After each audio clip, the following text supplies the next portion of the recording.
Good morning, ka-coffee, Luzon, Visayas at Mindanao. Sige.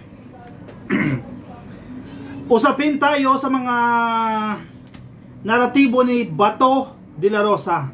Si Bato, actually tapos na ito eh. Yung September 21 protest, naalala ninyo. Ngayon, binuhay na naman ni Bato. At pinapalabas niya, naggalit yung mga retired generals sa mga nangyayari sa bansa. At gusto daw nitong mga retired generals na patalsikin si PBBM at iupo si Sara Duterte. Bato, ano ba to? Dapat ang focus natin ngayon yung bagyong lindol dyan sa Cebu eh. Pero ano to? Pinapakalat ninyong narrative. Galit daw po yung mga retired generals. Excuse me, ilan lang ba yung nagrally dyan sa Camp Aguinaldo? Dapat ba na 10? Sabi, 6 lang daw eh, na retired generals. Tapos ang pinapalabas yung ngayon, galit ang mga retired generals. Ano ba ibig sabihin yan? Lahat sila? O yung nagpunta lang dyan sa Camp Aguinaldo? Kasi hindi nag-succeed. Hindi nag-succeed yung kilos protesta nila dyan sa Camp Aguinaldo. Ilan lang ang pumunta. Tapos ngayon, palalabasin ninyo, naggalit ang mga retired generals. Hindi lahat. Hindi lahat. Siguro mangilan-ngilan, 10, 20, 100, wala pa rin bilang yan. And take note, retired yung mga yan. Yes, at some point may influence pa rin yan sa community, tulad ng sinasabi ninyo, pero hindi sila incumbent. Hindi sila yung kasalukuyang mga opisyal. Dahil yung mga kasalukuyang opisyal, tinitiyak ng Armed Forces of the Philippines ang loyalty nito sa gobyerno.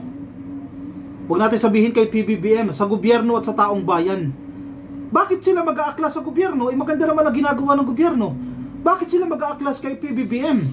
Ang dahilan nila itong corruption daw, itong flood control scam. Bakit si PBBM ang kakahulan nila? Si PBBM ngayon nagbulgar dito sa maanumalya mga flood control scams. Tapos, gusto nyo patalsikin si PBBM, talaga nagpapatawa kayo dyan. At binubuhay ni Bato na naman yan. Ano yung Bato? Oh, may ICC warrant kayo. Yun dapat ang ano nyo eh, pagtuunan ng pansin eh. Oh, basahin nyo ka-coffee. Nasa One News. De la Rosa warns of rising anger. Wow! Among retired military and police personnel. De la Rosa warned of rising anger. Nagbababala si Bato sa dumadami at sa tumataas na bilang ng mga nagagalit ng mga retired military at police personnel. Talaga ba? Dumadami ba sila? Gano'n sila karami? Bakit hindi sila nagtagumpay sa September 21 protests diyan sa Camp Aguinaldo? Gano'n ba sila karami? Baka naman kasi onti lang, Bato. Baka onti lang yan, pinapalabas mo lang na marami. Ilan ba ang ibig sabihin mo ng marami? Ilan ba ang ibig sabihin mo ng tumataas? Bakit ganito yung headline? Bakit ganito yung pinapalabas mo? Bakit ka nagbababala na dumadami yung galit o tumataas yung galit? O dumadami yung nagagalit na retired officers ng Armed Forces of the Philippines at ng Philippine National Police? O imbento lang to? Ano to ba to? Kasi kung marami talaga yan, sana nag-succeed sila sa September 21 protest. Eh hindi eh. Talaga nga naman oh. Issue. Gumagawa ng issue si Bato oh. Ano? Para makahikayat pa. Madagdagan pa yung 6 na retired generals, madagdagan pa yung 10. Ilan ba sila? 20, madagdagan pa sila. Madagdagan pa raw yung nagagalit sa gobyerno. Eh kayo lang itong gumagawa ng kwento eh. DDS style ito eh. Sino ba nag-rally dyan sa Camp Aguinaldo? Mga DDS. May ilang retired generals, 4 daw o 6. The rest, mga DDS na. Grupo nyo na. Tapos ano yung panawagan ng grupo ninyo? Tanggalin si PBBM, iupo si Sara Duterte. Self-interest na naman yan. Oh, ang sinasabi pa nila, matawa ka ha. Binabasa ko yung articles eh. Ang sabi daw ng grupo na to, may Christian-led group daw eh, na nag-encourage sa mga retired military no, na mag-aklas. At ang sabi nila, gusto daw nilang maupo si Sara Duterte. Si Sara daw maupo. Malamang, sino pang uupo? Nakalagay sa ating konstitusyon na kapag nawala ang presidente, in case of death, in case of incapacity, o may malubhang sakit yan at di niya na kayang panungkulan yung kanyang trabaho, nakalagay sa konstitusyon yan na ang vice presidente ang magte-take over. Malamang, Yan ang sasabihin ng grupo. Kasi gusto daw nila si Sara ang iupo. Yun talaga. Malinaw na malinaw. Dahil yan ang nasa konstitusyon. Senator Bato de la Rosa said the retired members of the Armed Forces of the Philippines and the Philippine National Police are expressing anger over corruption allegations hounding the government. Sino bang hindi galit? Lahat tayo galit sa korupsyon, sa pagnanakaw sa kaban ng bayan, lalo na po yung mga flood control projects na yan, billions of pesos. But the question is, bakit kayo kay PBBM magagalit? Para kayong si Kiko Barsaga eh. Siya nga itong nagbulgar. Kung hindi binulgar ng presidente at pinagtakpan niya lang yung corruption na yan, dyan sa flood control scams na yan, hindi kayo magagalit. Tanungin niyo sarili niyo, masaya pa kayo na pinagtakpan ng presidente. Tapos ngayon, ang presidente ang lumalaban, galit din kayo. Tulad ng gusto ni Kiko Barsaga, i-impeach daw ang presidente dahil wala raw po itong nagagawa para magbigay ng hustisya dito sa flood control scams. Nagpapatawa kayo. Si Kiko Barsaga, mga DDS at itong si Bato, parehas na mag-isip. De la Rosa warned that unchecked dissatisfaction could escalate into a threat.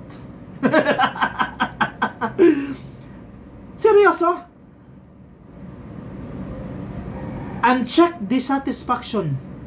Hindi daw po natutukoy o na-check ng gobyerno yung dissatisfaction o hindi pagiging kontento nitong mga retired generals na ito. And potentially, magiging banta daw po yan, magiging threat daw yan. Nangyari na nga. Ginawa nyo na nga. Hindi lang kayo nagtagumpay. Nangyari na nga ng September 21 protest. Nangyari na. Hindi pa ba threat yun? At some point, yes, threat yun, pero mababaw lang kasi walang suporta. Walang susuporta sa inyo. Wala kayong makukuhang masa. Wala kayong makukuhang napakaraming tao unless bayaran ninyo. Dahil alam ng taong bayan kung sino talaga yung totoong lumalaban sa korupsyon. Ang presidente ang lumalaban sa korupsyon na gusto nyo pabagsakin. What will happen? Tanggalin nyo ang presidente. Who will take charge? Sara Duterte. Anong napatunayan ni Sara? May nagawa ba si Sara bilang vice-presidente? Wala. Kulang pa yung oras niya kakabiyahe. Puro puna sa gobyerno. May ginawa ba siya para tumulong sa gobyerno? Hindi. Wala. Iparte siya ng gobyerno eh. Kung babagsak ang gobyerno, kung kurap ang gobyerno, parte din siya yan. The same way si presidente, parte din siya yan. But the most important thing, meron kang gawin para i-address yung problema na yan.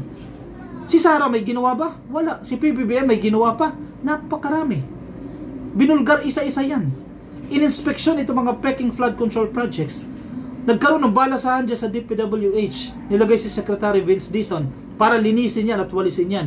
Nagkaroon ng ICI. May mga nasampahan na kaso. May mga assets na na-freeze na.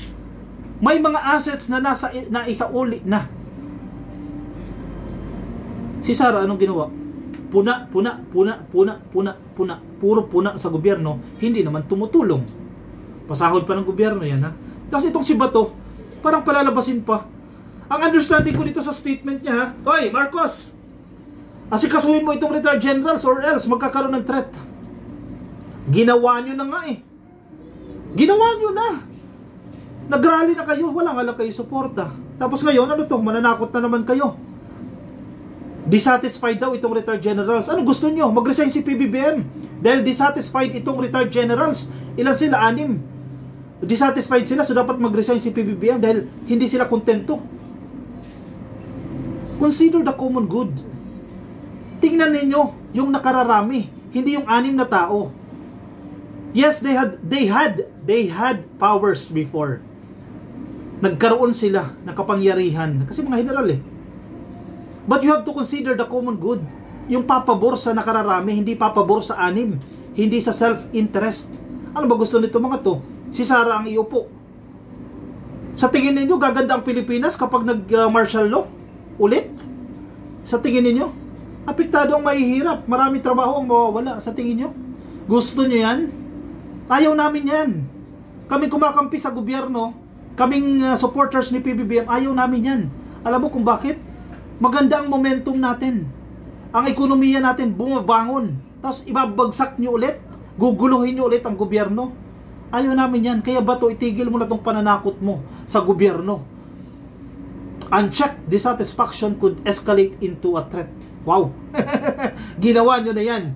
Hindi lang kayo effect. Wala kayong effect, no? He said he has observed the growing discontent of retired personnel, some of whom even staged a rally at Camp Aguinaldo. Yan ka na naman eh. Naobserbahan niya raw. May naobserbahan siya. Observation mo yan. Pero yung observation mo, yan ba ang observation ng gobyerno? Ang gobyerno ay nagdidesisyon hindi dahil sa observation mo. Sa observation sa kabuuhan ng Pilipinas, hindi sa observation doon sa 6 na general, retired generals. Di ba? Hindi ka lulusot ba to? Matalino si PBBM. Di hamak na matalino si PBBM. Matatalino din ang nakapalibot sa kanya. Yung mga ganyang pananakot ninyo, hindi kayo uubra. Subukan mo kay Gibo Teodoro yan. Kung umubra kayo, hindi kayo uubra. While he clarified that he cannot speak for those still in active service, he noted that retirees remain influential in their communities. Okay, yes, at some point they still have influence, no? Any form of dissatisfaction, however significant it may be, if it snowballs into something bigger, then it will constitute a threat. Kung hindi yan ma-address, magkakaproblema tayo dyan. Wow! Wow, wow, wow, wow. Sige, himayin natin. However significant it may be.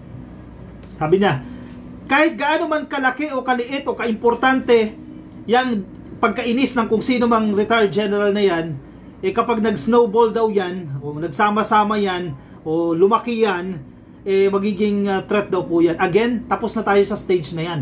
Nangyari na yan. Ginawa nyo na yan. Nagbanta na kayo noong September 21. It's just that napatunayan na wala kayong supporters.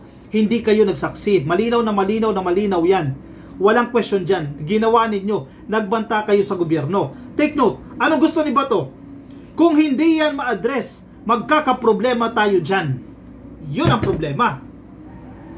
Napakalaking problema kung susundin si Bato dyan. Ang gusto ni Bato, ma-address itong dissatisfaction ng retired generals. Ano yung dissatisfaction ng gobyerno? Ay ng retired generals. Ayaw nila sa nangyayari. At gusto nila mag-step down si PBBM at iangat si Sara Duterte bilang presidente. At ang gusto ni Bato, i-address yung dissatisfaction na yan. In short, paano masusolusyonan yung problema na yan? Mag-resign si PBBM para yung dissatisfaction na yan, yung discontentment ng mga retired generals, ma-address. In short, we have to please these 6 generals para walang threat. In short, kailangan bumaba ni PBBM para ma-please itong retired generals. Nagpapatawa ka ba, Bato? Yan ang gusto niya. Hindi yan ma-address.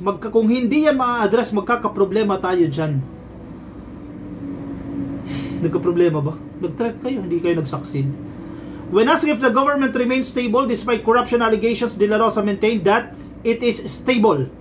Though he acknowledged there are threats that depend on how authorities respond to grievance. Sabi ni Sara, hindi stable. Ano ba talaga? Gulo nyo? Hindi na kayo nagkasundo-sundo dyan? Ano ba talaga, ate? Ano ba talaga, kuya? Hindi kayo lulusot, matalino si PBBM. Kala nyo lang weak.